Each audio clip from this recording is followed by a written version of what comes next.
I swear gamers are starting to develop Stockholm syndrome, and every week is a new humiliation ritual. Like, not only are games announced with higher and higher prices, but they are incomplete on day one, they have built-in microtransactions, and now we have to worry about server outages and mass layoffs. I really wish I was kidding, man. It's just insane. What happened to the days where you just dropped a disc in the GameCube and booted up Smash Bros, or you booted up Wind Waker? There were no forced update patches. There was no battle pass marketing screen that you have to close every time that you boot up the game. There was no forcing you to connect to online services. I feel like I'm losing my mind. Anyway, today we'll dive deep into figuring out what exactly is the latest disaster going on with Xbox and with Amazon. But first, what's going on, guys? Cheers. By the way, anytime I say something negative about Xbox, we get a bunch of the fanboys down there dropping dislikes, so consider dropping a thumbs up down below to help me fight off what's left of the Xbox fanboys. But let's jump right in here. This was crazy to me. Okay, as you guys know, Outer Worlds 2 just launched. There were some people who got access to it early with the pre-order, but check this out. Microsoft outage temporarily derails Outer Worlds 2 launch. The developers asked for patience as fans struggle to download the latest Game Pass release. And just wait, because it actually gets a little bit worse than just being unable to download it. The article goes on to say the Outer Worlds 2 is out today and finally available to play for anyone who didn't pay for the early access edition. That includes tons of Game Pass subscribers across Xbox Series X and S and PC. There's just one problem. A sudden Microsoft Azure outage is causing issues as another slice of the internet faces unexpected downtime. Ladies and gentlemen, welcome to modern gaming, folks. Some server off in the middle of the country just exploded and now you can't play the game you paid for. Here's what they said, quote, starting at approximately 16 UTC, we began experiencing Azure front door issues resulting in a loss of availability of some services, the company announced on Wednesday. In addition, customers may experience issues accessing the Azure portal. Microsoft is currently blaming a quote configuration change error for the downtime. Yeah, so basically we changed a 0 to a 1 and it's supposed to be a 0, and then we fixed it by switching another 0 to a 1, and like now basically just everything's broken, and so yeah, you can't play your video games, guys. Sorry. Customers impacted include Xbox and its first party game studios who rely on Azure systems to distribute their games digitally across console and PC. Okay, so wait a minute,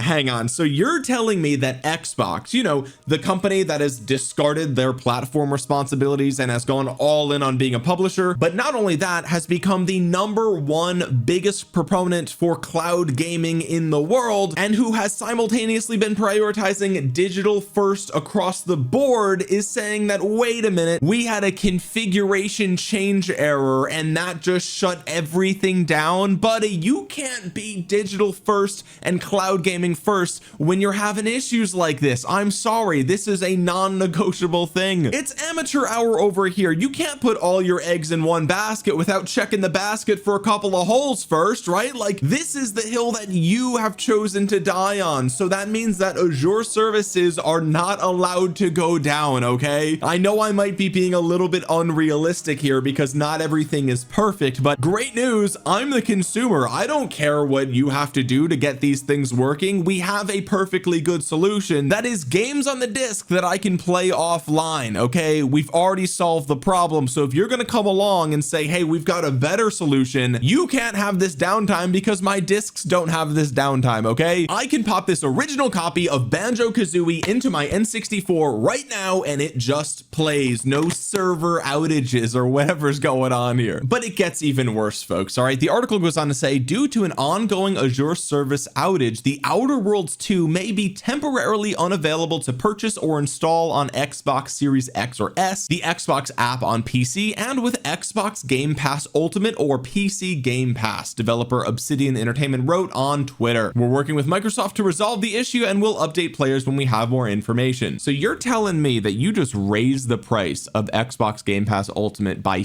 50%. It is $30 a month, and one of the main reasons that people will be willing to spend that money on your service is for day one access to these brand new games. And what do you know it, the Outer Worlds 2 comes out, it's a brand new game, GG, you can't play it, we gotta serve it. It's a service outage, but thanks for your $30 a month. The 15 of you that didn't cancel your Xbox Game Pass Ultimate subscriptions just got spit in the face again. How do you like that? But here's where I think it gets even worse, right? Here's what a fan actually said in response. They said, quote, "The pre-installed game just vanished from my Xbox app today," replied one fan. How is that even possible? That's a great question. How is it how do you preload a game and even that's gone? What the hell are you even preloading then? Another user on Steam wrote, quote, "I can't launch my copy on Game Pass, so it's not working even if you have it installed. Just says something about not being able to sign you in." Ah, the power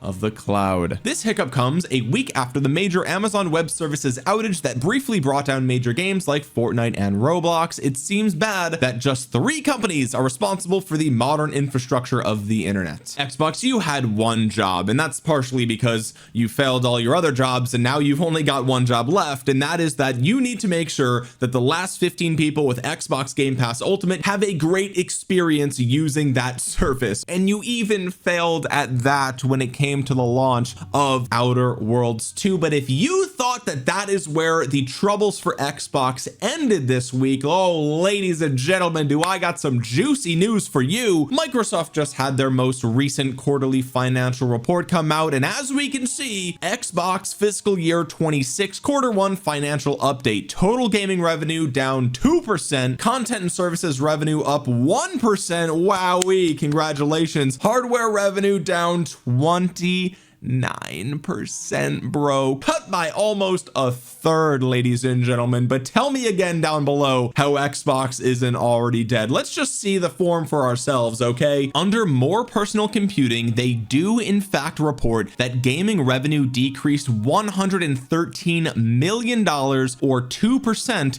driven by a decline in Xbox hardware, offset in part by growth in Xbox content and services. Xbox hardware revenue decreased 29%, driven by lower volume of consoles sold. Xbox content and services revenue decreased 1% on a strong prior year, comparable with growth in Xbox Game Pass and third-party content, offset in part by a decline in first-party content. Yeah, they sure are, huh? We can also see more information was shared on Twitter. Decline of Game Pass signups based on US data provided by Antenna. Weekly signups for Xbox Game Pass have indeed been trending downward. This graph does not include the price increase on October 1st. So let's just get this straight here, okay? We see this is 2024, okay? So this is like the first half of 2024, and then this is all of 2025, I guess, from what we have. So as you can see, Call of Duty Black Ops 6 was the single biggest boost that they've gotten to Game Pass subscriptions in the last 2 years, okay? And we also see a little bit of a bump for Stalker. We see a little bit of a bump for the end of the year discount, which is, I mean, it's more subscribers at a lower price, so that's really like and then you see they're kind of crippled into 2025.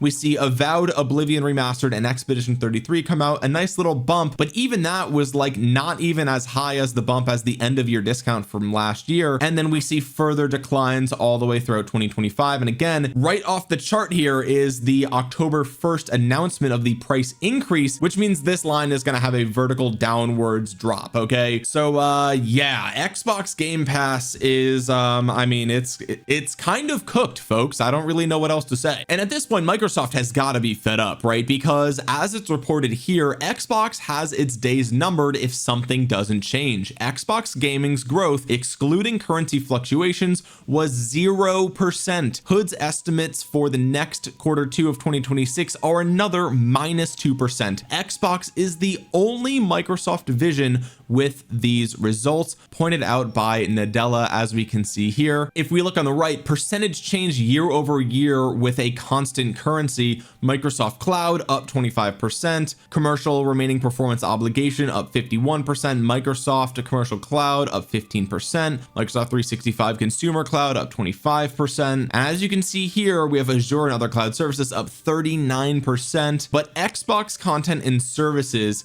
has a big old donut, ladies and gentlemen, a big old 0. It is the only division in Microsoft that has this absolutely embarrassing performance because it has been being mismanaged for quite a while. Xbox just doesn't really know what gamers want. They are literally, it's unironically the Blizzard meme. It is the "you think you do but you don't" meme. It is literally just the higher up saying, "Oh, those funny gamers, they think they know what they want, but we actually know a lot better." It's like, sorry, do you You really? We've got, okay, Q2 of 2021, we see 86% increase in Xbox hardware revenue year over year. Q3 of 2021, you have 232%. And as you can see, the downward trajectory is pretty much, yeah, I mean, you know, if it weren't for those lockdown numbers right here, I mean, sheesh, we are seeing some big old red numbers, boys. We're seeing some thick red numbers for the last 7 quarters. Okay, we've got one minuscule green quarter followed by another 4 red quarters. It's like, what?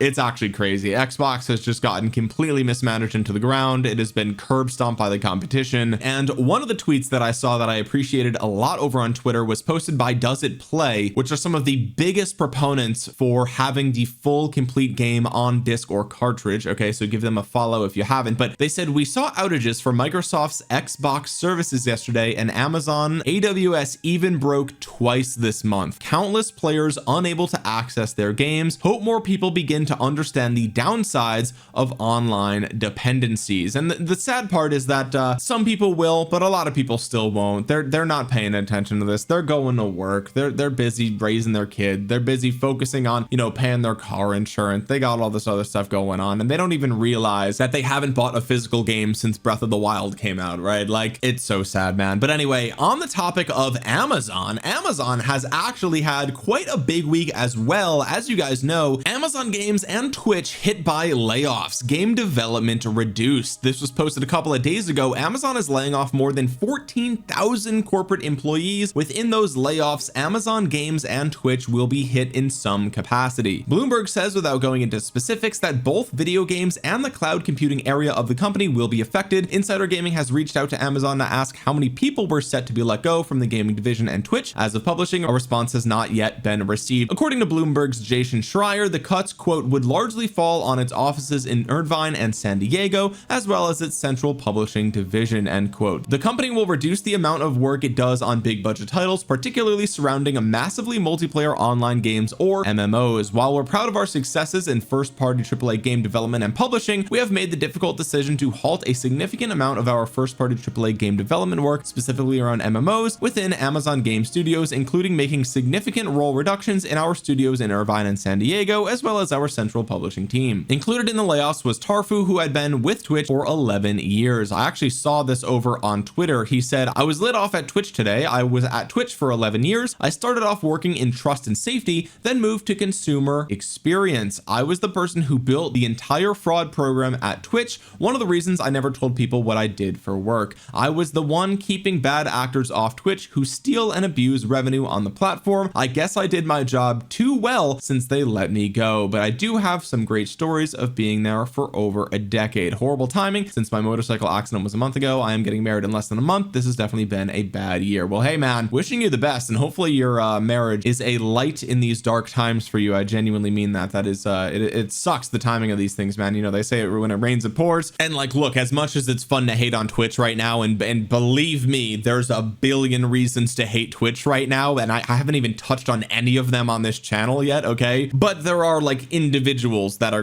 losing their jobs, and that sucks, right? Like, I mean, we're coming up on holiday season. Like, it's awful, right? It is awful to have like actual individuals lose their jobs, especially if they were good at their job. I don't know who Tarfu is. I don't know him. I can't speak on that, right? But I mean, taking a step back from all the drama and the politics and stuff like that, like, you know, 14,000 people losing their jobs, like that sucks, especially because the tech sector has been an absolute bloodbath for the last like 2 years, and it just seems like things are not getting better, which is really, really awful. And on the topic of Amazon firing all these people, we saw Amazon is abandoning one of its biggest games, but not before the devs got to say goodbye. New World Eternum has received its final update after Amazon put the game on life support. This was published just today. New World Eternum, Amazon's fantasy MMO, has received its final update, with the studio claiming it is, quote, no longer sustainable to keep pushing updates and expansions. This news coincides with reports that Amazon is laying off thousands of employees, deprioritizing its gaming division, and fans are not happy. New World servers will stay online throughout at least 2026, so fans are still able to play the game and its expansions for some time. While the team that made the game is being scattered into the winds, they did manage to include one final goodbye in the game's most recent update. And I'm gonna be honest, man, I remember playing New World when it came out, and I even revisited New World near the end of 2023 actually, and I was a super casual player. I never made it to max level. It wasn't that big of a deal, right? I just played it for funsies, and I gotta say, like, I really enjoyed the hours that I put into that game. Even though I didn't take it very seriously, I thought it was good. I thought it was decently made. Were there problems at the end game? Probably. Were there issues with the game that I probably never encountered because I never got to end game? Almost certainly. You know, if this game was still mega popular and like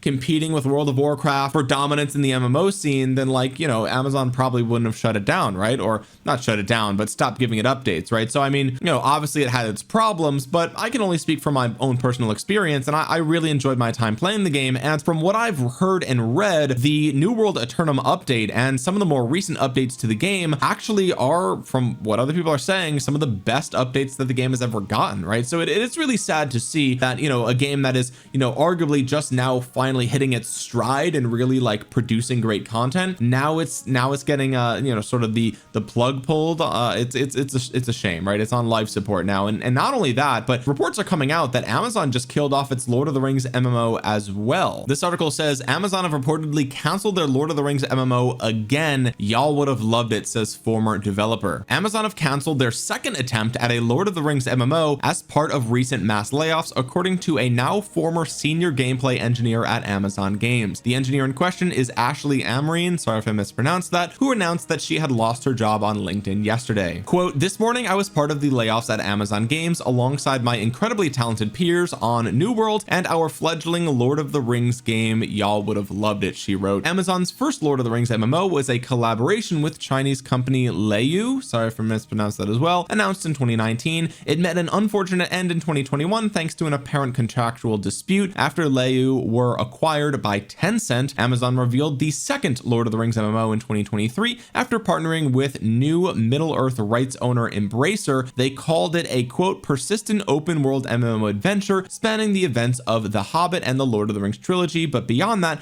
we've never heard much about the project. Quote, "It's always tough to see such a strong team go through something like this," Amrine wrote in her post yesterday. "I've been lucky to work with some of the most skilled, creative and kind developers I've ever met there. It's claimed that 14,000 people are losing their jobs as part of Amazon's latest cuts. Best of luck to everybody affected." And this is what I meant earlier when I said that modern gaming feels like it's kind of doomed right now, right? I mean, we have the ever rising prices of everything from consoles to games to microtransactions to whatever they can nickel and dime you for. But on top of that, we have even games like Pokemon with day one DLC for $30. It's kind of insane. Mass layoffs across the industry for the last year. Games are getting shut down. People are losing access to games that they paid for just because a server goes down for 20 hours or something like that. Like it's so sad, and it's no wonder why the indie scene is kind of carrying the torch for the better part of this entire year and for a good portion of last year as well. I mean, some of the biggest breakout successes in the last couple of years have been the indie games, right? I mean, I know I just made a video covering Pal World and Nintendo and all that stuff, so I don't want to, you know, bring up Pal World all the time, but I do think that Pal World was one of those moments where it was like an aha moment, right? Where everyone kind of was like, well, wait a minute, like this game is actually, yes, it's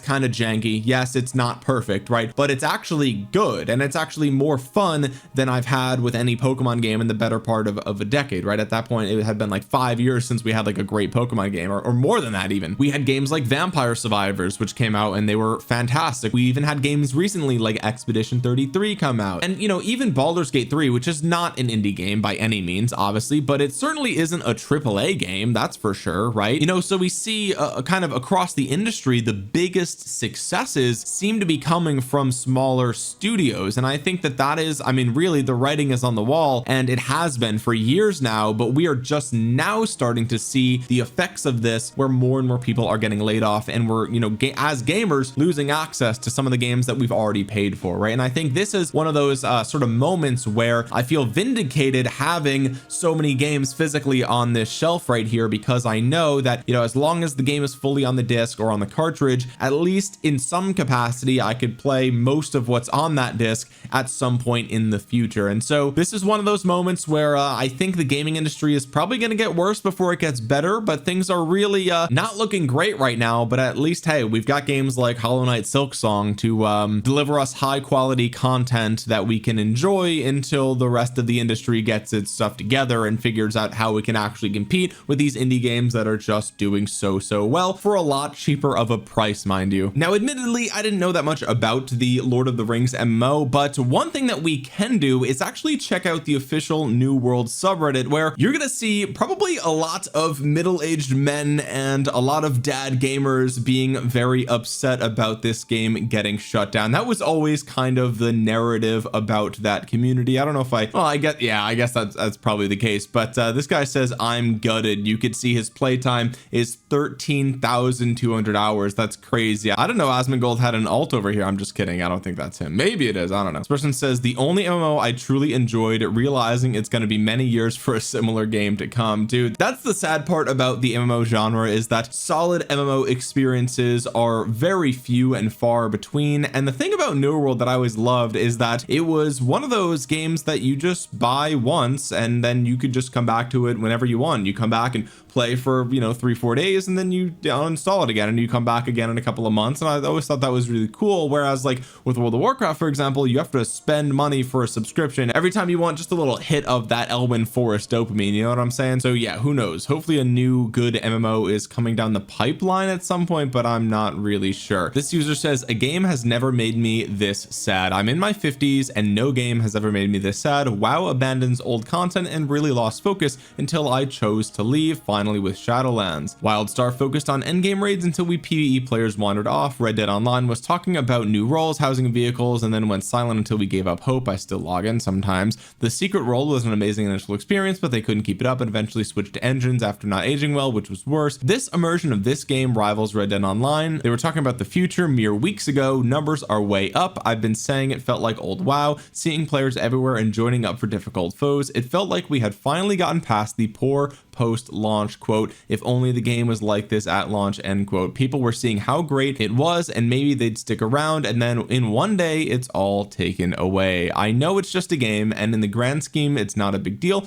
but it was my main daily hobby. I would log in and just ride or walk around. I would literally fish for hours. When the snow returns to Red Dead Online this December, the wind is going to feel especially chill. It is sad, man. It really is sad. And I know that, this is one of those sort of experiences that is unique to modern gaming, right? Like if you have really good memories about playing Super Mario 64, well, great news, you can still do that. You just pop in the cartridge and there's a good chance that even your cartridge that you had as a kid still works. You might have to use a little bit of rubbing alcohol on the pins or something like that, but you can get it to boot up, you know what I'm saying? But like with this, the future is very uncertain, and in fact it looks like there's a good chance that once the servers go down, the game is going to be gone. Now, who knows if there will ever be private servers? Who knows if there's going to be some other way to play this? Who knows if someone is going to buy the rights to New World? I know a lot of people have been talking about that. There's like a petition, I think. Sony, please purchase New World Eternum. Thank you. You got this, Sony. Keep the game we love alive. I know some people were trying to get Asmongold to like try to find and source funding to buy the game, right? Which is probably a commitment that he's not super willing to make. Maybe he will. Who knows, right? They've got Mad Mushroom and some other companies that may be interested in sticking their toes in this sort of thing, but it wouldn't be cheap to get the rights for New World, that's for sure. So I don't know if I would bank on that, but I mean, hey, if Amazon is just going to put it on life support and has no plans for it, I think it's possible that some company could come around and offer them a big chunk of change and take it off their hands, especially if they're not interested in doing MMOs anymore. What are they going to do with the IP? Why do they need it? You might as well make some money off of it. And honestly, there's no better time for them to sell it than right now, when hype is at its highest, right? Not hype, but brand and name recognition will never be higher than it is right now, because in 6, 12, 18 months the game is going to be like, oh, New World, yeah, that game that died over a year ago, yeah, who cares, right? But at least right now they're just coming off the heels of a fresh new patch that everybody who plays says is pretty good, and it's like, hey, if they're gonna sell it, this would be the best time for them to do it. And this guy's right in a way where he says like, hey, look, I know it's just a video game, so in the grand scheme of things it doesn't really matter, but I don't know if I really agree with that, to be honest with you. Like, yeah, I know it's not life or death, obviously, right? But I mean, that's not how we evaluate things in the real world, right? I mean, there's a reason that fictional stories are still told, right? If something not being real or meaningful, whatever that even means, was the end all be all assessment of any product, service, game, or media, or whatever the case might be, then there would be no fiction genre in any media, right? And so I don't think it's necessarily fair to just write it off and say like, it's just a video game, who cares? It's like, no, dude, as an MMO, it is a social experience, and you know, sometimes you spend, you know, hours and hours just fishing by yourself, and that's fine. But I mean, even then, it's a shared experience. I mean, you're on Reddit right now, like you're a part of a community, even if it's only loosely. And I think it's perfectly fair to sort of like mourn the death of a game, especially if, like this guy says, it was a daily hobby for him, right? This is part of his morning ritual. He maybe wakes up and logs in and plays, or maybe at the end of the workday he gets home and this is how he unwinds, right? Like, this is when something is that ingrained into your life. I do think that it does transcend being just a game, even though it is still just a game. And I know that it sounds silly to say that about New World, but you know, just think, I'm sure that there's a game that you feel this strongly about. I mean, you're watching this channel, which means you're probably a gamer, right? So there's probably a game that you love and you hold, you know, near and dear to your heart, whether it's because of playing it with friends or because it was a gift from a loved one or whatever the case might be. Like, there are games that we have and enjoy that we love more than just a game. It transcends that category of just, you know, disposable media. Like, it's more than that, because people have an emotional connection to these things, especially New World. I mean, this came out at the end of 2021. I think that was kind of like the second wave of people, you know, in lockdown, right? And so like, I think this game specifically will strike a chord with a lot of people, because that was a very unique time in people's lives, you know, being stuck at home playing this brand new MMO. And you know, and I think the fact that the subreddit is filled with a lot of people that feel this way is evidence that it's more than just a game. This person says, we value it when we don't have it anymore. Sorry, New World. That is, I mean, it is what it is, right? That ain't that the truth. You don't know what you got until it's gone. This user says, the game didn't die because it didn't make enough money. It died because Amazon laid off 30,000 workers across various parts of the company. It's getting annoying seeing people come up with these weird theories about New World dying because it didn't generate enough money. Everyone goes, quote, bring it back and make it subscription so it'll live, or charge for yearly expansions so they can make enough money to keep it running. That's not the point, people. Amazon decided they want 30,000 people to go back home without a job so they can be replaced by shiny new AI workers who will supposedly be more efficient than the unfortunate people who just lost their job. They didn't go, New World isn't making enough profit, time to pull the plug. It literally has nothing to do with New World. The game development probably didn't even tap 1% into Amazon's total revenue. It's fucking AI that killed New World. AI and corporate greed. Edit, since you people seem to have the reading comprehension of a kindergartner, I'm not saying New World generated tons of money. I'm saying that that fact alone isn't what made Amazon pull the plug. The game has been hanging on a thread for 90% of its lifespan. If it's supposedly all about money, wouldn't they have pulled the plug back then when the game showed no hope for redeeming itself? I'm saying the final straw that caused Amazon to pull the plug was the mass layoffs. Simply coming up with various ways they can monetize the game better isn't going to help. And this is, I think these things are related, right? I mean, you can't really look at a 30,000 person layoff and say that it's not related to money in some way, right? You know, I think, you know, if the teams responsible for let's be real, if New World was making as much money as World of Warcraft or more, would they have gotten rid of those people? I mean, maybe some of them, but certainly not all of them. I mean, if it was in their best interest to keep New World alive and getting more content, they would have done that, right? If it made financial sense to do that. Now, let's see what this user says. What are you talking about? You think they canned the studio out of spite? Of course it was about profit. Of course it was. It's either about whether it was profitable at all or whether it was profitable enough. New World coming out with a $10 profit technically means they aren't losing money on it, but it's obviously still not good enough. They axed those jobs because they cost the company money, not just in salary, but benefits, rent on the studio, etc., etc. If New World had turned out to be a WoW killer and was making serious, notable profit that affected Amazon's bottom line, of course it wouldn't have been canceled, but it didn't. It bled players its entire existence and was terribly monetized, so even the players it did retain contributed next to nothing to the game's upkeep, let alone a profit. And that's exactly what I just said. Right now, I think what this user's original point was, though, is that it's not that New World couldn't have made more money, right? Like this user is basically saying like, look, they didn't even try to make more money. They didn't do if the knee-jerk reaction is, oh, well, just make it subscription model so that way people can put their money where their mouth is and actually keep the game alive, right? Well, okay, I mean, let's just think about this logically for a second, right? If that's the knee-jerk reaction, if even like Bob sitting on his couch with potato chip dust on his chest, if even he can think about like, oh, well, dang, maybe they should just make it subscription, right? Like, don't you think Amazon probably thought about that, right? Like, they could have made it profitable, or I should say they could have made it more profitable if they wanted to, but it seems like they didn't even really try. Now, you know, one argument that you can make is